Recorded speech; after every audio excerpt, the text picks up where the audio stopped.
Assalamualaikum. Waalaikumsalam warahmatullahi wabarakatuh.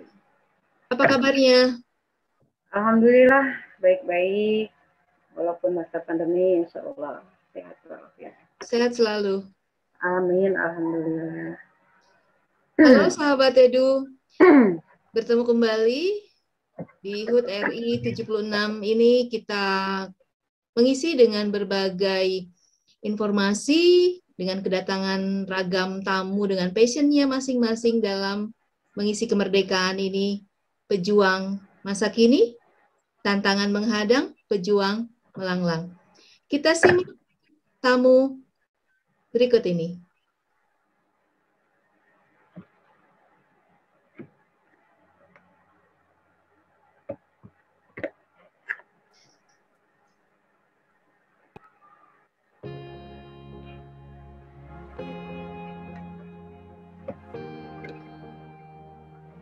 Guru pengajar TNI,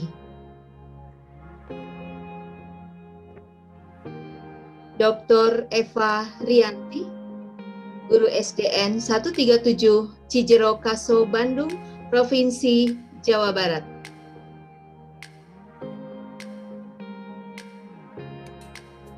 Lahir di Bandung 15 September 1969, instansi SDN 137 Cijero Kaso, Bandung, Jawa Barat, beralamat di Jalan Cihanjuang nomor 59, Kampung Karangsari, RT 02 RW 03, Kecamatan Parongpong, KBB.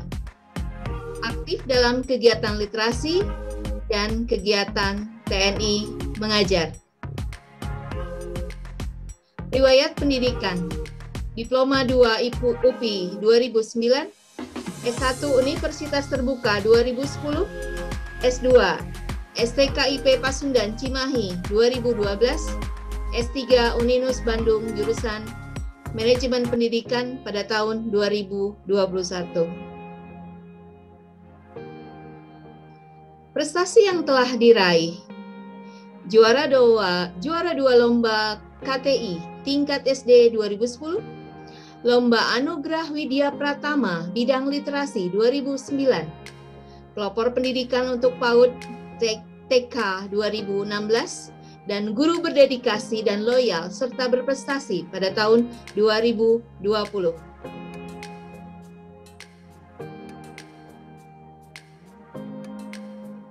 Juara 2 lomba menulis karya tulis ilmiah guru SD pada tahun 2010 Jawa Barat, penerima anugerah Widya Pratama pegiat literasi sebagai penggiat literasi 2019. Penulis buku BIMTEK TNI Mengajar Kemdikbud 2018 hingga sekarang. Penulis majalah Geliat Gemilang MGG Wisdik Kota Bandung 2019 sampai dengan sekarang. Penulis koran media online Disdik Jabar 2018 hingga sekarang tingkat Jawa Barat. Penulis buku karya guru dan siswa 2017 sampai dengan sekarang tingkat kota. Pelopor pendidikan anak usia dini dari 1996 sampai dengan sekarang tingkat kecamatan. Penulis karya buku bersama 27 penulis nasional 2020 tingkat nasional. Penulis artikel jurnal Selingkung LPMP 2020 tingkat Jawa Barat. Penulisan Best Practice LPMP 2019 tingkat Jawa Barat. Penulis buku panduan protokoler PTM 2020 tingkat nasional.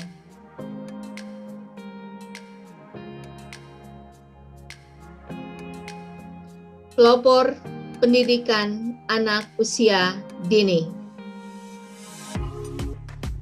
Berbagi ilmu di masa pandemi dan juga sekolah rumah anak. Sekolah ramah anak. Bentar, aku stop dulu ya. Salah.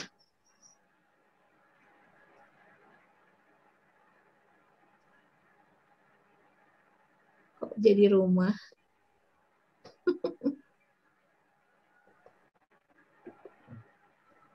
Dikit Parah banget soalnya.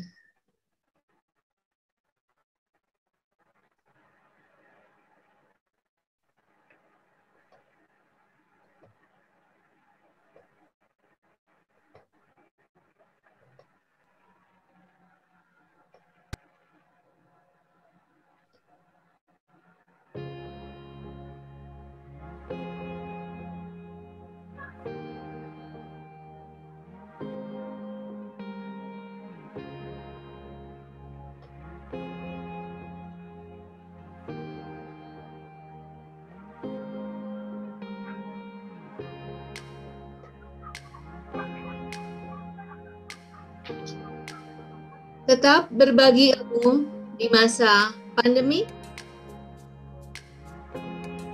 Sekolah rumah anak. Sorry, salah ngomong. Jadi salah, sorry.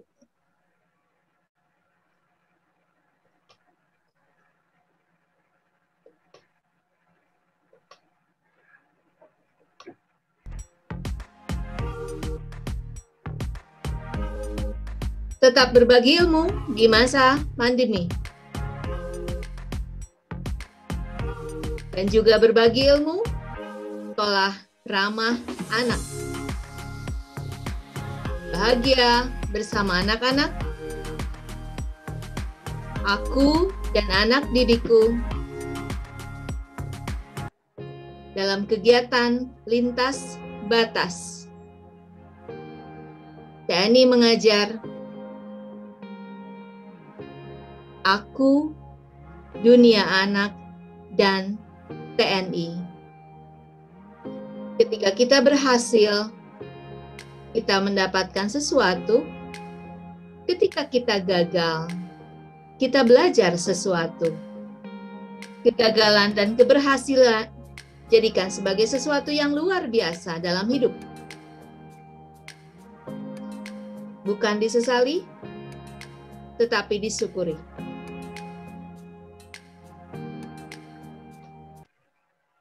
Luar biasa nih Bunda. Alhamdulillah. Terima kasih sudah ditayangkan, walaupun malu ya Bun. Mungkin saya kecil, memang di luar sana banyak orang-orang yang hebat. Itu hanya sedikit saja. Kegiatannya sangat menginspirasi sekali ya Bun ya.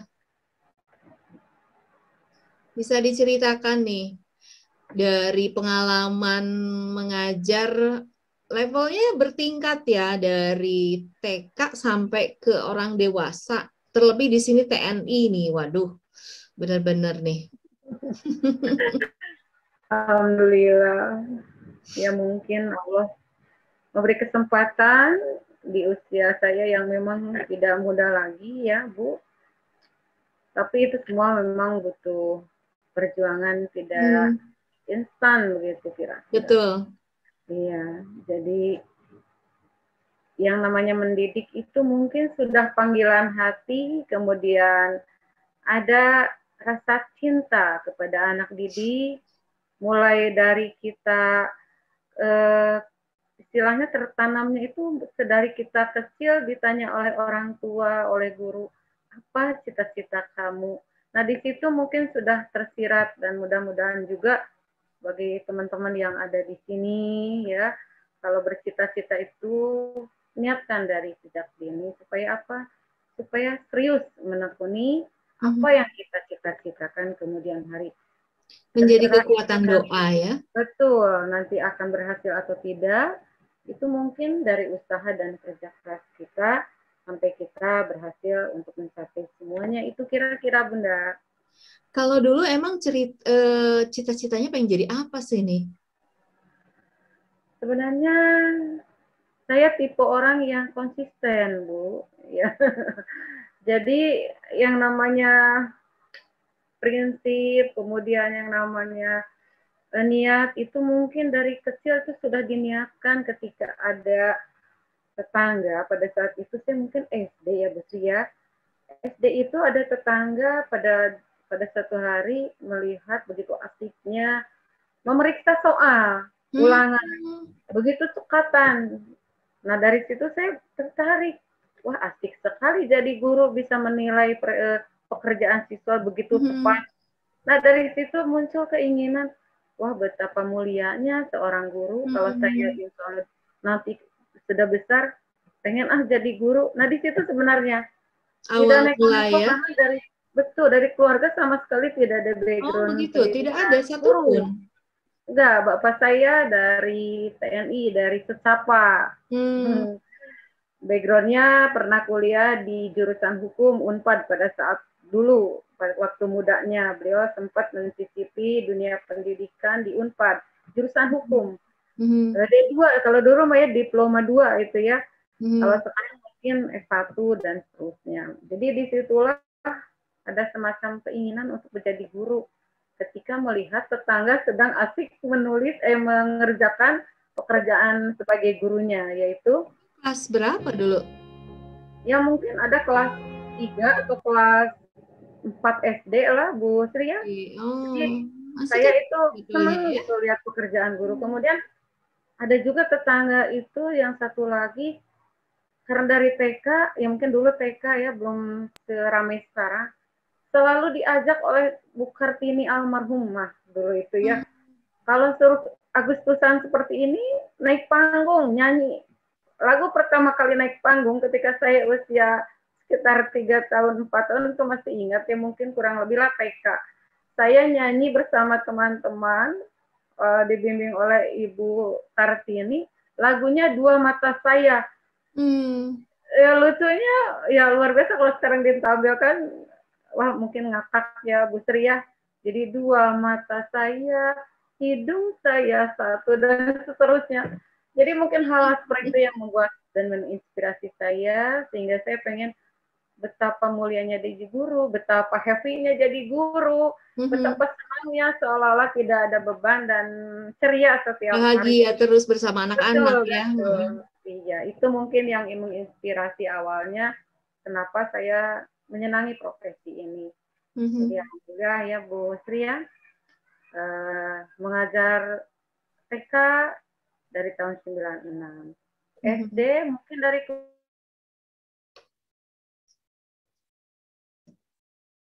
guru SD loh Bu Sri.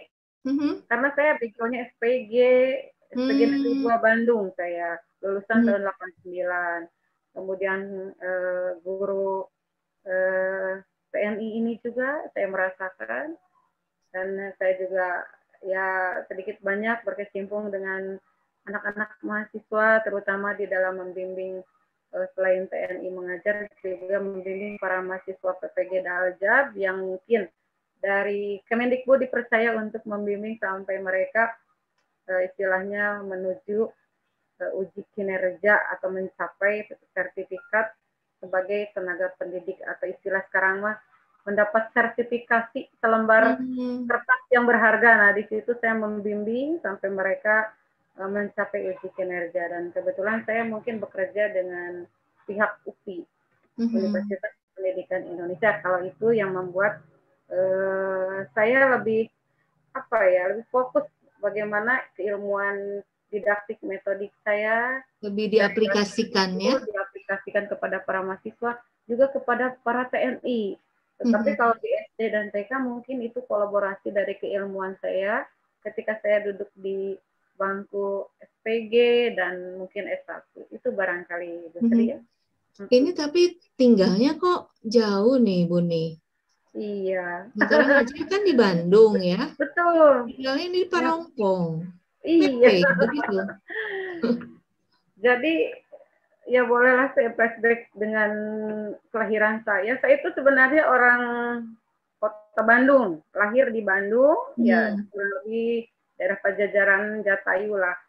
Lahir di Bandung, dan saya di Cianjur ini mungkin dari tahun 96 itu baru berdomisili di daerah Cianjuang, sebuah desa yang dulunya namanya Cisinto. Itu sebuah desa yang mungkin belum berkembang sehebat sekarang. Kalau dulu ketika saya baru masuk ke daerah ini, kemudian saya baru mendirikan sebuah TK, waktu itu muridnya cuma 9 orang loh Bu. Nah dari 9 orang ini, dari mulut ke mulut tiap tahun, dan saya tidak mentargetkan berapa bayar, hanya saya mengajar dan mengajar bagaimana kampung saya bisa berkembang sama halnya dengan kampung-kampung yang di kota. Jadi di situ tujuan saya itu satu, mengajarkan bagaimana memberikan pembelajaran membaca, menulis, dan berhitung, serta penekanan karakter. Itu pada tahun 96. Nah, sampai sekarang sudah ini masih ya, sampai sekarang. Kalau sekarang itu saya mungkin karena pendirinya sudah ada manajemen keluarga, di mana anak saya sekarang meneruskan perjuangan saya untuk melanjutkan kiprah di dunia TK ya, istilahnya anak-anak TK lah. Karena ini sangat luar biasa. Ketika saya belum menjadi PNS, saya sudah sangat ingin mendidik anak-anak ini. Karena di kampung saya itu masih jarang yang sekolah tinggi. Kemudian pada saat saya mau mengajar pun, saya kadang-kadang dari tetangga suka ada sindiran. Jangan sekolah tinggi-tinggi katanya. Nanti perempuan mah udah ke dapur begitu. Nah, itu memotivasi saya untuk merubah mindset pola pikir penduduk di sini, bagaimana mereka mengerti pentingnya pendidikan. Nah, dengan usaha dan kerja keras kami keluarga, alhamdulillah, justru kebalikannya, banyak penduduk itu yang memasukkan ke TK saya, mulai dari 9 orang, sampai kalau sekarang itu tidak susah dibatasi, karena kalau sudah 2 kelas, satu kelasnya itu 25, saya hanya bisa mereka itu daftar ke TK saya itu cuma 50, jadi dibatasi. Setelah itu ya saya tidak bisa menampung mereka. Jadi papayun-payun dan melihat juga latar belakang mereka. Jadi itu silsilahnya. Saya tidak menerima gaji pada saat itu, Bu Sri. Saya hanya tersenyum kalau ditanya, Bu Eva, bagaimana ini pembayarannya? Saya pikir jangan memikirkan pembayaran Ibu dan Bapak, silahkan masuk ke TK saya, silahkan anak-anak. Berarti gratis ya TK-nya? Gratis, betul. Sampai sekarang gratis? Kenapa? Sampai sekarang gratis? Awalnya kami gratis, kemudian ibu-ibunya memberikan hasil ladang mereka, ada yang memberi pisang setandan begitu, Bu Sri. Ada yang memberi sayuran, gitu ya? Betul. Ada yang sayuran dan lain sebagainya. Tapi dinikmati dan sesuatu yang luar biasa itu mungkin rezeki. Kesininya mereka itu mungkin merasa kurang nyaman ketika anak-anak mereka berhasil dari tahun ke tahun. Mereka seolah-olah pengen punya, Bu Guru gimana dong gitu. Nah akhirnya kami memang hanya tidak besar, hanya untuk alat-alat kebutuhan di kelas. Rasional ya. Betul. Jadi kami itu tidak mentargetkan sesuatu yang luar biasa, hanya pendidikan yang kami tekankan adalah membaca, menulis, berhitung, serta penekanan karakter. Dan buku-buku yang digunakan adalah buku-buku yang saya susun bersama anak saya. Jadi kami memberikan pembelajaran buat sendiri. Betul, buat sendiri. Untuk lingkungan kami juga kalau sekarang sudah tersebar sih kepada TK-TK yang lain. Kemudian saya sekali nggak ada foto-fotonya nih, Bu. Oh iya ya, saya lupa mengirimkannya. Tapi ada buku-buku yang memang dikhususkan untuk pembelajaran tingkat TK yang kami gunakan untuk awal-awal mereka belajar. Dan ini alhamdulillah banyak juga digunakan oleh teman-teman di lingkungan saya bekerja untuk khususnya kelas 1-2 yang belum bisa membaca. Nah mereka alhamdulillah suka pesan, dan bagaimana trik-triknya menggunakannya saya jelaskan caranya. Itu barangkali. Melihat kegiatannya luar biasa ya, dan memang setiap orang dengan gaya passionnya masing-masing ya tentunya akan mengakibatkan dampak ya. Dari hasil kerja keras otomatis akan menghasilkan prestasi. Dan di sini luar biasa nih prestasinya dari KTI ya, Anugerah Widya Pratama bidang literasi, dan sepertinya menekuni literasi sudah sejak lama juga ya. Dan juga pelopor pendidikan, guru berdedikasi. Nah, dari hasil-hasil prestasi yang telah diraih ini, dampaknya secara pribadi dan lingkungan sekitar bagaimana nih, Bun? Alhamdulillah, literasi ini mungkin hanya secari kertas yang saya dapatkan sebagai bentuk apresiasi terhadap apa yang menjadi hobi, menjadi kelebihan seseorang. Sebenarnya literasi ini sudah tertanam sejak saya kecil di lingkungan keluarga, karena literasi itu tidak serta-merta tumbuh. Betul. Betul, harus dari awal dulu. Kalau saya mungkin beruntung dilahirkan dan dibesarkan di lingkungan keluarga yang notabene semuanya suka membaca. Jadi ibu dan bapak saya itu kalau dulu kita sering, kalau bapak saya nih pesannya itu adalah majalah Tempo gitu ya. Kemudian dulu itu mama saya sering bacanya Kartini, Hermina. Majalah Kartini ya, betul. Betul. Terus kakak-kakak saya tuh paling suka membaca kayak novel ya. Kemudian di samping itu mereka, terutama bapak saya, kemudian kakak-kakak saya, adik saya, itu menyenangi musik. Jadi kolaborasi antara literasi dan musik di keluarga kami. Berkolaborasi ya. Betul. Jadi ketika kami senang membaca, kemudian senang bermusik, itu memang terasa, itu bisa mendidik kita sampai saat ini. Mungkin saya senang menulis, juga senang menyanyi, walaupun suara saya bukan untuk konsumsi publik, tapi minimal ngahariring seneng gitu. Itu Bu Sri. Jadi literasi ini memang luar biasa dari sejak kecil. Gitu kira-kira. Ya, di sini karya-karya dan prestasinya juga banyak dari prestasi menulis ya, Bun ya. Dari karya tulis ilmiah, terus pegiat literasi dan mengisi majalah juga ya, karya-karya sebagai rutinitas ya, yang memang kita akhirnya menjadi apa ya, seperti pada saat kita menjadi seorang penulis nih. Penulis itu kan kadang passionnya apakah memang ada yang dia lebih ke arah seperti novelis atau misalnya karya tulis ilmiah, itu kan memang agak susah gitu kan ya. Manakala kita menulis yang tipikalnya seperti Bunda ini menulisnya mengarah ke anak usia dini gitu kan, tapi juga bisa menulis dalam yang bernaskah akademik seperti jurnal selingkung juga ya, best practice juga. Nah, ini kesulitan ataupun kendala dalam menuangkan ide nih bagaimana nih? Adakah? Iya. Kalau saya pribadi itu mungkin passionnya di naskah karya tulis Akademik. yang serius-serius sebenarnya. Di naskah akademik ya. Betul, naskah akademik. Karena saya lebih senang sesuatu yang ditulis itu real. Sesuatu yang betul-betul ada bukti otentiknya. Itu paling senang. Kayak penelitian-penelitian.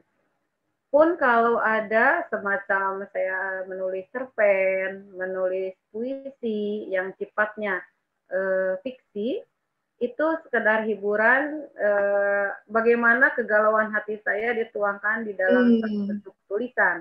Karena biasanya kalau tidak di blog, ya mungkin saya urat-urat di buku, atau sekarang adalah di laptop, di HP itu penuh dengan tulisan-tulisan kegalauan. Tetapi di laptop itu tulisan-tulisan yang berbau naskah akademik. Jadi saya bisa pisahkan. Oh, dipisahkan ya. Kalau galau berarti di handphone. Betul. Kebanyakan seperti itu. Dan di blog mungkin. Di blog juga ada beberapa mungkin yang sifatnya fiksi. Begitu ya, Bu Sri. Ada berapa buku nih sudah? Buku itu ada berapa ya kemarin saya sudah terakhir itu. Kalau tidak salah ada 9 ya. Karya tunggal. 11. Aduh, saya lupa kemarin itu yang terakhir saya belum masukkan. Yang tunggal. 10 ya, di atas 10 buku. Iya. Luar biasa. Nah, pada saat kita menjadi seorang pelopor ya, terutama di sini pelopor pendidikan anak usia dini, itu kan benar-benar passionnya itu memang harus dapat gitu kan. Apalagi anak-anak tuh untuk meraihnya itu kan nggak bisa beda dengan anak-anak dewasa ya, orang dewasa kan.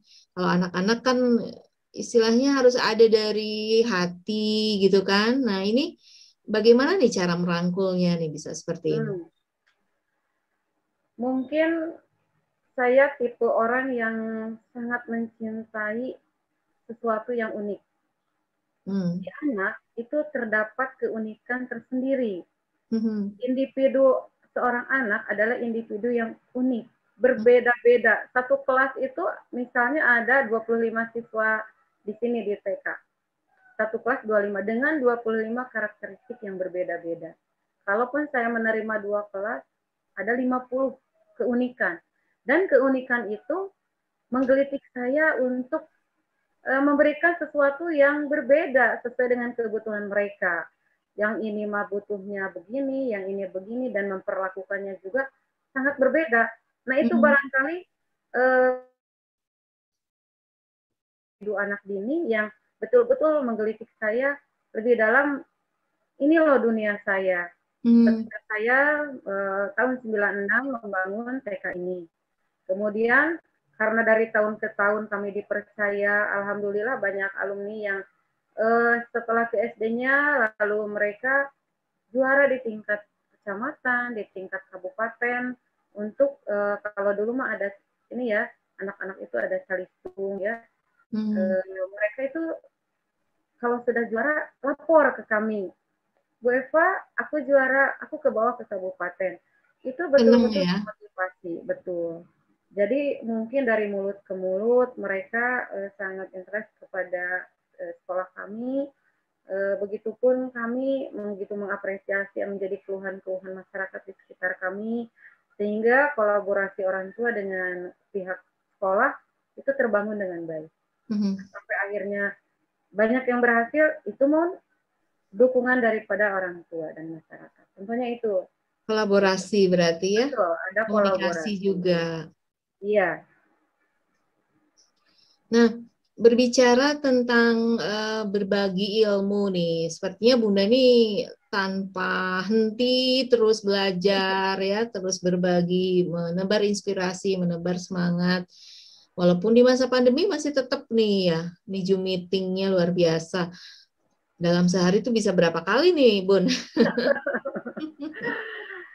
Sebenarnya kalau tidak masa pandemi, ya alhamdulillah lah ada semacam apa ya, undangan, misalkan. Tapi kebanyakan sih tentang literasi, tentang bagaimana menulis, begitu trik-triknya itu diundang ya. Ada beberapa sekolah gitu. Tapi kalau pandemi ini mungkin lebih banyaknya dengan via Zoom atau Google Meet begitu. Iya. Kadang waktunya ya saya tidak terasa banyakkan waktu Zoom Meet ketimbang masak di dapur. Hati-hati aja kalau lagi masak ya, nantinya gosong lagi Zoom meeting atau Google Meet.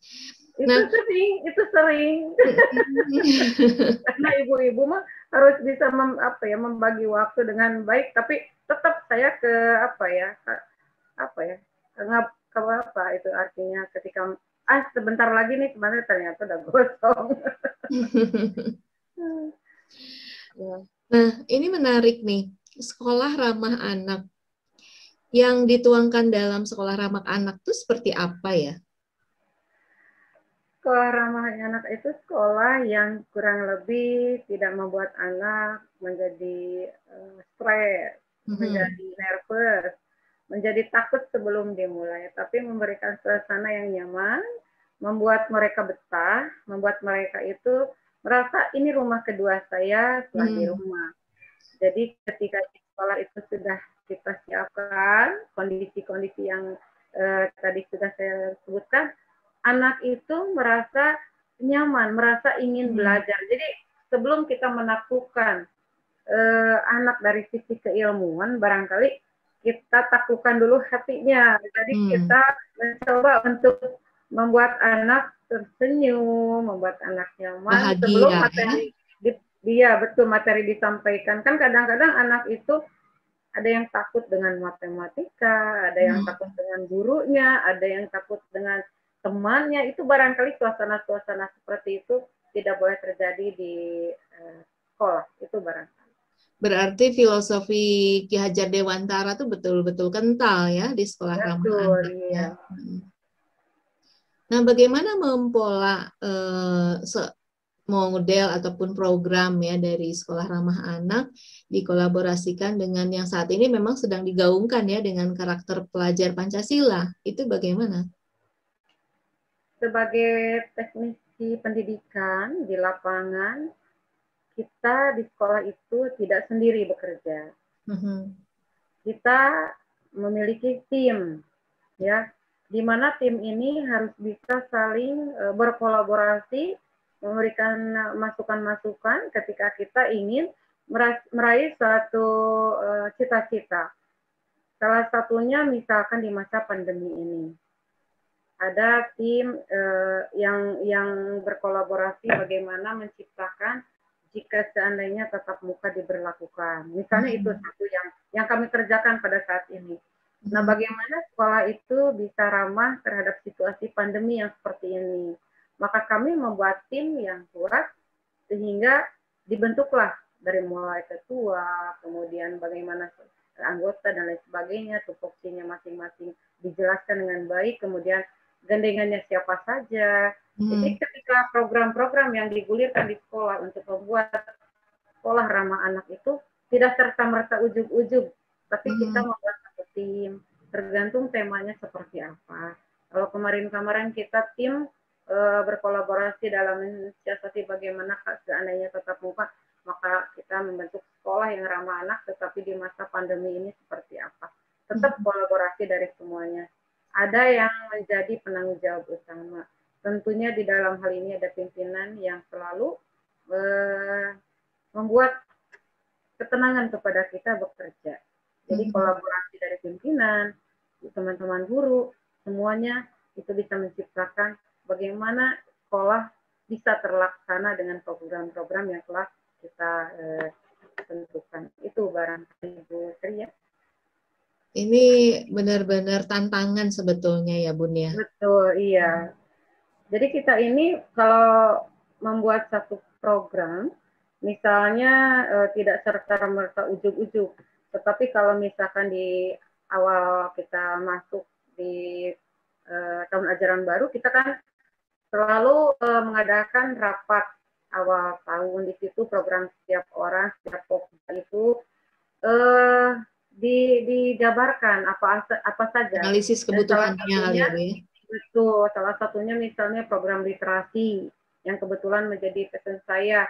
Itu juga sampai saat ini alhamdulillah aspirasi kreativitas guru-guru itu dituangkan di dalam bentuk kreativitas guru-guru di sekolah kami. Karena di sekolah kami juga ada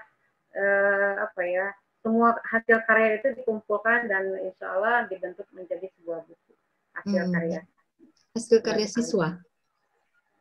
Kalau karya siswa sudah buat. Kami sudah ada 2 buku karya siswa yang dibukukan. Yang pertama, saya itu antologi anak-anak atau bagaimana? Iya, itu antologi anak-anak. Pelangi di Senja Hari yang pertama. Yang kemarin terakhir itu dari MGG penerbitnya itu apa ya kemarin itu?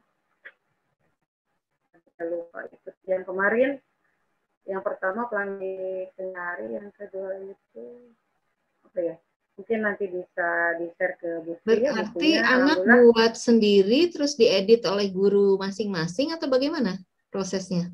Kalau editing kebetulan karena saya ketua perpustakaan di sekolah atau kepala perpustakaan dan saya juga membimbing literasi sekolah, penanggung jawab literasi, baik literasi di kelas atau di sekolah. Nah, ini dieditnya oleh saya. Anak-anak dikumpulkan naskahnya. Kalau kemarin yang baru tercapai itu adalah siswa kelas 5 yang sudah membuat buku itu. Sekarang mungkin sudah SMP ya, yang satunya, tapi yang satunya lagi sekarang mungkin kelas 6. Jadi mereka itu pada jenjangnya membuat satu kenang-kenangan untuk dibukukan. Proses editing, karena anak-anak itu ada yang sudah rapi, ada yang belum. Itu barangkali. Tapi karyanya karya anak. Betul-betul ini ya, membimbing anak dalam menulis itu kan adakah misalnya sulit ataupun kendala atau memang lebih mudah untuk menggiring anak-anak menulis? Kalau menulis itu susah untuk tipe-tipe anak sekarang. Susah kalau memang itu sistem dadakan. Di sekolah kami itu kan ada program redaton setiap hari Selasa. Kalau misalkan redaton ini di masa pandemi itu memang tidak sepulgar waktu tatap muka. Kalau tatap muka itu betul-betul menggeliat. Bahkan sekolah kami juga menjadi sekolah juara kedua literasi tahun 2019. Ya waktu itu alhamdulillah terpilih untuk mewakili tingkat kecamatan ke tingkat kota, tapi belum berhasil ke satu. Jadi ke satunya oleh sekolah lain. Kalau tidak salah Taruna Bakti atau apa ya. Nah, sekolah kami hanya kedua. Sekolah literasi pada saat itu apresiasi di literasi untuk tingkat sekolah itu baru kedua di Kota Bandung. Nah, untuk penguatan di program GLS di PJJ ini sendiri berarti tetap berjalan ya, Bun ya? Berjalan, iya. Berjalan karena agenda tiap wali kelas pun ada di literasi. Tiap masing-masing wali kelas memiliki agenda literasi. Mungkin disiasati dari sisi pengumpulan ataupun ini melalui apa nih platform yang digunakan? Kalau di kelas mereka kan masing-masing memiliki kewenangan tersendiri. Ada yang menggunakan Jipom, atau ada juga yang langsung dengan streaming YouTube kalau untuk keseluruhan. Ekspos literasi atau ekspos kreativitas siswa. Alhamdulillah di sekolah kami SDN 137 Sidrokaso ini sudah memiliki tim IT yang bisa diandalkan untuk bisa tampil membuat gelar-gelar event-event literasi ataupun event-event yang lainnya. Jadi setiap ada event yang memang seharusnya digebiarkan, kami melalui Zoom yang nanti streaming YouTube karena kapasitasnya hanya bisa terbatas, sehingga ditelusuri atau diteruskan melalui YouTube di channel kami SDN 137. Gitu, jadi saat ini dengan PJJ ya kita tetap eksis, tetap memajukan ya program-program yang memang sudah direncanakan. Namun memang dengan PJJ ini kan dengan segala keterbatasan itu dari sisi penggunaan seperti atau fasilitas handphone anak-anak itu tidak ada kendala, Bu? Kalau awal-awal dulu ya, pertama-pertama bagaimana kita berjibaku dengan pandemi, kemudian kita menginventarisir. Dapat shock gitu ya? Betul, ketika kita menginventarisir lewat survei sarana prasarana yang kita bagikan kepada seluruh orang tua siswa di sekolah kami. Jadi kami sebelum melakukan ini, ada survei dulu, survei sarana prasarana kebutuhan mereka, kemudian ketersediaan mereka di rumah seperti apa. Jadi tidak langsung kita gunakan, tapi kita mensurvei dulu, sehingga bertemulah titik temu yang akhirnya ada beberapa persen yang memang kita harus akomodir, sehingga mereka tidak sampai hak untuk belajarnya terganggu. Terputus ya. Betul, iya. Tetapi pada umumnya, alhamdulillah sudah memenuhi syarat untuk PJJ. Luar biasa sekali dengan varian siswa ya, ada yang tadi siswa anak-anak, terus kemudian nanti ke yang dewasa. Ini kita ke anak-anak dulu nih sebelum ke yang dewasa. Dengan bahagianya mereka bersama gurunya gitu kan ya. Ini anak-anak ini menurut Ibu bagaimana nih? Lebih nyaman mengajar dengan anak-anak atau dewasa? Atau dengan rekan-rekan? Iya. Mengajar individu itu memiliki kekhasan sendiri, Bu Sri ya. Ketika kita memiliki sifat mencintainya kepada anak, kita itu tidak akan terbatas menjadi satu kegelisahan, tidak. Saya itu mencintai anak dari mulai anak kecil, anak sekolah dasar, pun tingkat tinggi. Kalau memang misalkan kita mencintai itu harus total. Betul. Ketika kita mencintai anak SD, ya kita dengan ke-SD-an, dengan penjiwaan anak SD.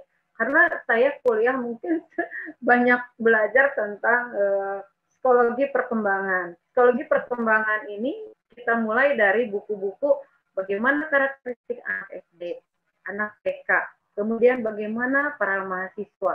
pun TNI itu harus memiliki psikologi perkembangan tersendiri yang memang kita harus kuasai. Apabila kita tidak menguasai itu, ya yakinlah kita akan menjadi cemas, gelisah, kemudian kita akan jauh lebih jauhnya. Tetapi bagi saya ini adalah tantangan tersendiri dan satu Berarti mengubahnya tuh benar-benar langsung switch code-nya tuh gitu ya. Kan anak kecil gayanya yang ceria gitu kan. Sementara kalau orang dewasa kan lebih ke serius gitu ya. Atau bagaimana nih dalam desain strategi nih terutama? Ya, strategi TK itu lebih ke TK dan SD lah ya. Itu lebih ke main ya, bermain. Jadi metodenya itu lebih ke bagaimana mereka itu belajar dengan happy, bermain sambil belajar. Jadi kita tekankan mereka itu antara 50% belajar dan 50% bermain itu harus seimbang. Jangan sampai belajar terlalu padat, mainnya sedikit atau sebaliknya.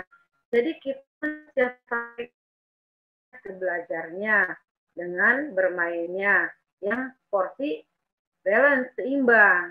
Beda lagi dengan anak SD. Sudah mulai nih bermainnya mungkin sedikit dikurangi. Jangan sampai total bermain, tetapi pelajarannya dan ini pun SD pun akan ada jenjangnya. Mungkin kelas rendah, porsi bermain akan lebih besar ketimbang kelas tinggi. Ketika saya mengajar ditugaskan pertama kali jadi PNS, saya mengajar di SD Angkasa. Saya mengajar kelas 1 SD, di mana SD Angkasa itu rombelnya padat sekali. Saya ngajar 2 kelas. Betul, 1 kelas itu di atas 40. Di dalam naungan Yayasan PR Diagarini yang luar biasa disiplin, tetapi kita harus berhasil bagaimana membawa anak kelas 1 kepada dunia. Dan alhamdulillah mungkin kalau saya sombong sih enggak ya, tapi ketika saya mengajar di kelas 1 ini, saya begitu sangat dekat dengan para orang tua sehingga mereka sangat nyaman dengan saya. Jadi mereka itu sangat sangat mungkin ya Bu Eva resep ajar bareng Bu Eva. Nah itu pun ketika ngajar di TK begitu kurang lebih. Jadi kalau saya mah ya gimana situasi karena memang mungkin saya sudah belajar di perkuliahan sudah banyak, kemudian pendidikan di SPG juga membekali saya untuk bagaimana bersikap, bertindak, memperlakukan mereka sesuai dengan usia dan karakteristiknya, maka itu tidak menjadi satu hal yang membebani saya. Apalagi ketika saya kuliah di tingkat tinggi, artinya ketika saya kuliah S3, di situ porsi keilmuan bertambah, sehingga ketika kita mengajar mahasiswa, itu juga sudah siap mental. Jadi barangkali tantangan itu akan memiliki keunikan tersendiri. Ya mungkin selebihnya sepertinya. Iya. Ini sampai merangkul ya, kadang-kadang pengen perlakuan yang luar biasa dari anak-anak ini. Mereka itu kalau TK ini kebanyakan pengen hadiah. Ya, tuh nih yang ini. Iya. Ceritanya itu yang saya peluk itu jatuh ketika olahraga. Olahraga di lapangan, lari-lari jatuh, betul. Ketika jatuh, ya bingung kan, ibu aku ya, aku dipeluk merasa nyaman. Tapi yang lainnya pengen tuh dipeluk. Foto. Karena ini yang moto orang tua murid nih, orang tua murid yang moto ini. Foto dulu lagi merweng gitu. Jadi dengan ibu-ibu pun senanglah dekat. Jadi mereka memang luar biasa begitu. Nah ini luar biasa juga ya kegiatan yang memang antara literasi, kemudian berbagai kegiatan BIMTEK yang antar pulau ya sepertinya ya, ditugaskannya ke pulau-pulau ke IDT atau bagaimana ini? Iya, jadi mungkin perjalanan karir saya mengajar itu memang diawali dengan literasi. Dunia literasi ini adalah cikal bakal kenapa saya bisa kesana kemari. Jadi ketika saya memang sering ikut-ikutan di sebelah kiri saya ya ada ada pameran begitu ya. Kemudian mungkin diawali dari literasi ketika saya ada yang menawari untuk yuk WFA kita membuat produk buku bersama. Ya, produk buku bersama diajarkan kepada Kemendikbud, bekerjalah di Kemendikbud. Nah, untuk seterusnya banyak program-program dari Kemendikbud yang ada kaitannya dengan literasi, dan ketika melihat latar belakang pendidikan saya, ada program guru mengajar untuk TNI, ini barangkali adalah sesuatu yang pas, karena saya betul-betul menggeluti dunia S1 saya itu kan PGSD. Sementara TNI ini memiliki tagihan 8 bulan untuk mengajar di daerah perbatasan. Mereka dibekali dengan bagaimana didaktik metodik mengajar di SD, tidak serta-merta mereka mengajar, tapi kami membekali dengan bagaimana membuat RPP, bagaimana membelajarkan pembelajaran tematik, dan seterusnya. Nah itu, jadi kita seolah-olah berperan menjadi narasumber atau dosen untuk mereka bagaimana mengajar di SD. Jadi ini mereka itu kami didik untuk menjadi guru SD, sehingga mereka mengajar di daerah 3T ya, daerah terpencil, tertinggal dan terluar, itu mereka bisa mengajar layaknya guru. Karena sangat minim sekali guru-guru, apalagi PNS, masih yang terbatas ya, kekurangan. Ya. Betul, iya. Ini jadi, menjadi yang paling cantik ya? Ya, karena kebetulan satu-satunya perempuan, satu kelasnya itu ada berapa ya, 450 dibagi 9, 50 satu kelas. Jadi TNI ini kita mengajar itu 9 kelas, dan kita gantian satu hari ini misalkan di kelas apa, kayak kita jadi dosen lah, kita punya schedule hari ini jadi kelas apa begitu, sampai mereka betul-betul paham dan mengerti bagaimana mengajar di SD dengan penuh keunikannya itu barangkali. Ini di daerah-daerah yang memang betul-betul belum terjamah oleh pendidik, kalaupun ada masih minim pendidiknya. Gitu. Jadi TNI ini ditugaskan untuk itu. Dan mereka sudah berapa wilayah provinsi nih yang saya kunjungi itu ya Jawa Barat juga. Yang paling dekat tuh Garut, daerah 10 Cikajang. Kalau yang sudah itu mungkin Sulawesi ya, kemudian Kalimantan Barat, kemudian ada juga yang ke Padang, ada yang ke Jawa Tengah, begitu. Jadi ini program-program ini berapa bulan itu penugasannya? Penugasannya sih nggak terlalu lama, Bu Sri di sananya, hanya mungkin setahun teh adalah kita pergi ke sana. Kalau kemarin-kemarin sebelum pandemi sih agak sering ya, kalau selama pandemi mungkin dibatasi begitu. Tidak diubah ke versi ini online daring? Enggak. Kayaknya daring di sana juga susah mungkin ya. Betul. Karena TNI itu hebat sih sebenarnya ya, kalau untuk urusan fisik keren-keren, mantap pokoknya. Tapi kalau untuk membelajarkan mereka pada satu topik pembelajaran, kita harus tahu triknya. Mereka itu kan capek, kadang-kadang latihan juga menyita waktu, dan bagaimana mereka bisa menyerap apa yang kita berikan materi. Nah, ada trik-trik tertentu yang mereka memang bisa antusias dengan pembelajaran. Makanya kalau mengajar di TNI, saya punya trik khusus ya, supaya mereka tidak ngantuk. Karena kelemahan mereka adalah ngantuk. 30 menit sudah di belakang, sudah ada yang ngantuk. Nah, bagaimana supaya mereka kuat dan bagaimana mereka belajar, ya? tetap menerima dengan penuh semangat, penuh ketertarikan, dan alhamdulillah mereka ujung-ujungnya bisa mempraktekkan atau mensimulasikan peer teaching yang harus peer teaching juga berarti ya? Betul. Berapa pertemuan itu? Ini di gambar ini kan mereka itu ada satu simulator, dan di sebagian ada yang menjadi siswanya, kemudian ada gurunya, ada yang mereka pilih, kemudian ada yang dikocok atau bagaimana caranya. Pokoknya ada simulator yang nanti akan mengajar, dan ternyata mereka itu bagus-bagus setelah kita bina, setelah mereka arahkan, dan kami kan membuat bukunya juga. Bagaimana membuat buku ini sehingga materi-materi yang akan disampaikan nanti di lapangan itu sudah kami siapkan. Jadi sebelum saya mengajar bersama tim kami di Kemendikbud membuat bukunya yang isi tentang panduan bagaimana mereka mengajar, di situ materinya itu sudah tersusun rapi. Jadi kalau mereka ingin mengajarkan tentang PKN, ya tentang ketuhanan yang Maha Esa, ada di situ temanya, metodenya ada, bagaimana langkah-langkahnya, itu sudah ada. Betul. Jadi mereka tidak pusing, hanya bisa membaca, mempelajari, kemudian mereka bisa melakukan actionnya bersama teman-temannya yang lain. Jadi buku itu untuk mempermudah mereka bagaimana mereka mengajar nanti di lapangan. Jadi kita kasih bimbingan teknisnya, kemudian bukunya sudah disiapkan dari Kemendikbud yang kami susun bersama-sama, dan itu bisa menjadi bekal mereka nanti di lapangan. Itu mereka berarti belajarnya berapa jam nih? Di mana maksudnya? Di sini? Iya. Itu 2 minggu, Bu Sri.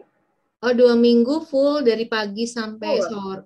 Betul, sampai sore. Oh. Iya, betul. Kurang lebih lah 2 minggu, kurang lebih.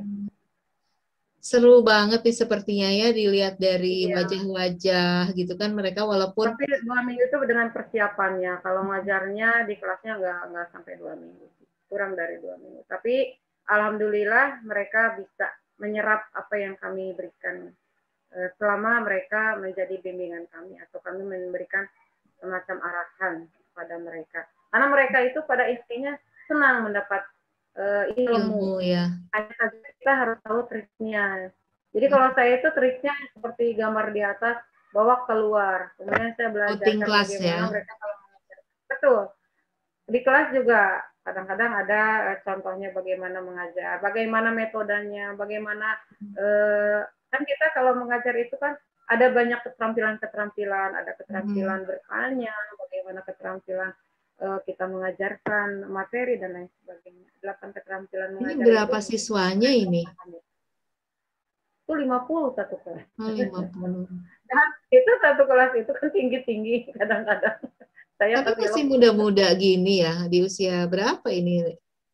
Ini tuh beraneka ragam sih usianya, Bu Sri ya. Ada yang belum nikah, ada yang usianya 20-an, ada yang 30-an, 40-an, dan ada juga yang lebih dari itu. Dan tuh di situ ada, karena mereka itu mungkin untuk kenaikan pangkat juga ya, kalau yang usianya sudah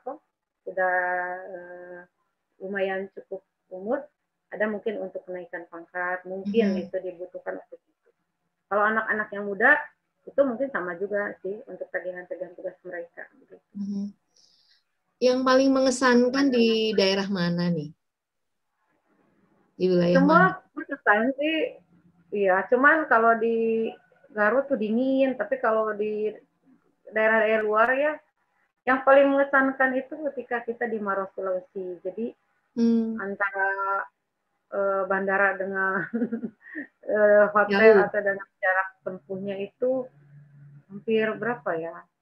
Rupanya itu lebih dari sehari di darat. Ya? Ini benar-benar nih harus sehat ya, jaga kondisi. Iya, yang membuat keunikan itu. Tapi semua alhamdulillah punya keunikan tersendiri, dan murid-muridnya juga memiliki keunikan-keunikan tersendiri. Bisa berbagi nih Bun, dari sisi kan mengajarnya Bunda dari yang level dari kecil sampai yang level tingkat tinggi ya. Nah, bisa berbagi nih dari sisi strategi, manajemen waktu, manajemen kelas juga ya. Pada saat kita harus memilah, oh di sini nggak tepat mengajar dengan cara model begitu gitu kan. Itu kan sebetulnya butuh proses jam terbangnya yang tidak sedikit ya. Bunda pastinya udah banyak sekali jam tayangnya ini. Iya, betul. Itu mungkin kolaborasi juga sih, Gus ya. Ketika kita memang sudah ada panggilan untuk mengajar dengan hati, mengajar dengan penuh kecintaan, kita itu tidak stuck dengan kemampuan kita yang segitu-gitunya aja. Tetapi kita berusaha untuk meningkatkan kompetensi kita di dalam mengajar. Tentunya kita belajar. Bagaimana kita belajar? Ya, kita tempuh dengan dunia pendidikan. Sehingga bagi saya yang sudah setua ini untuk mengejar pendidikan tinggi, itu tidak malu sih. Justru saya begitu bangga ketika saya setua ini bisa semangat, bisa menginspirasi minimal aja untuk anak-anak saya di rumah. Betul. Ibunya aja bisa kok sekolah sudah tua gitu ya. Kalian harus semangat belajar ya. Minimal untuk anak-anak kita lah tentunya. Kemudian ya ujung-ujungnya tetap kita mengharapkan anak didik kita juga memiliki kelebihan-kelebihan di dunia pendidikan. Artinya mereka tidak stuck. Kalau SMA ya minimal mereka kuliah begitu ya. Atau yang lainnya pun demikian di masyarakat misalkan. Alhamdulillah sekarang di masyarakat saya itu sudah banyak yang keluaran sarjana. Kalau dulu betul-betul sudah lulus SD, SMP, merit, tidak menikah. lanjut. Menikah, betul.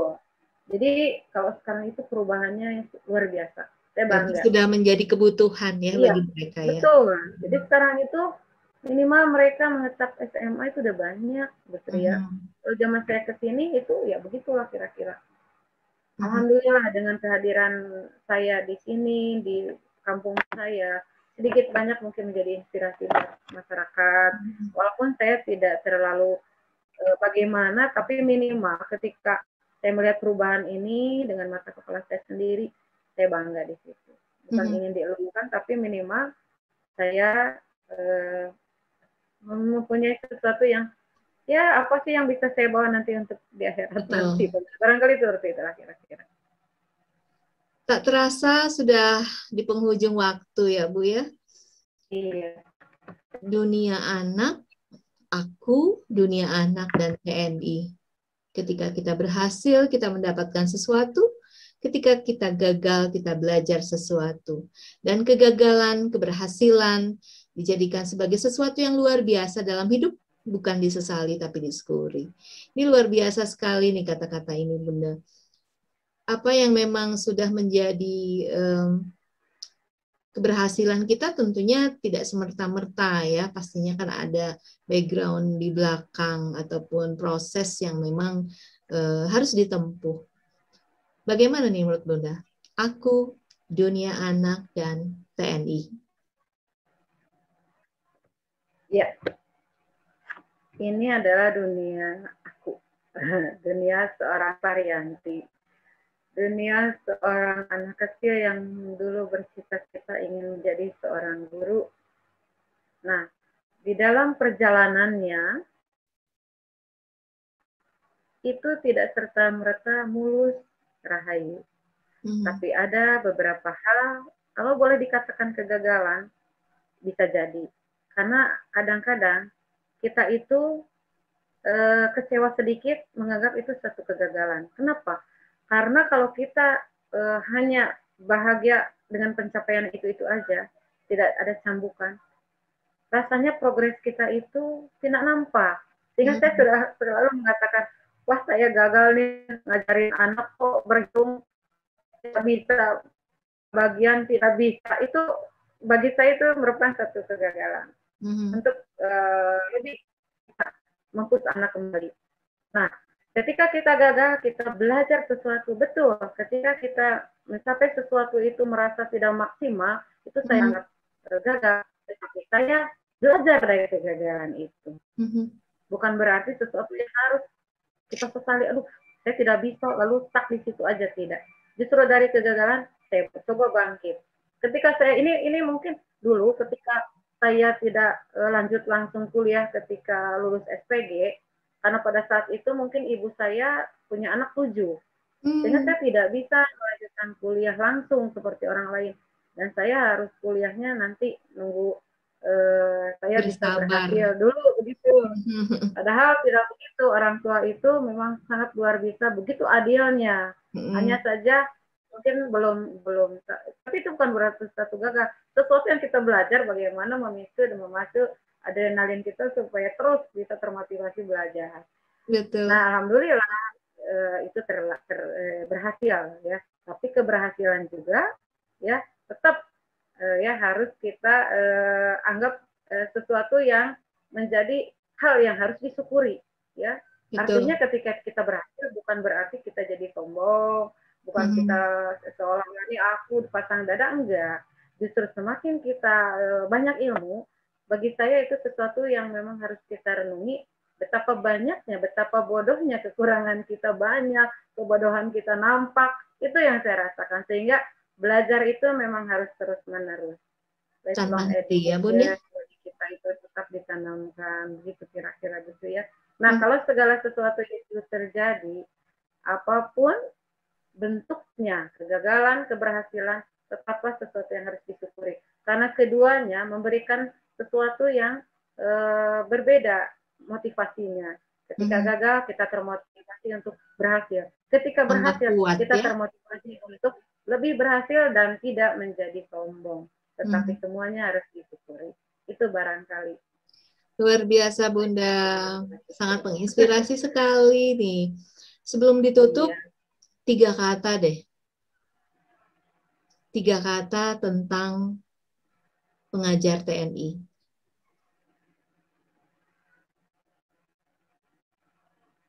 Semangat mencerdaskan bangsa. Semangat mencerdaskan bangsa. Itu yang harus kita tanamkan.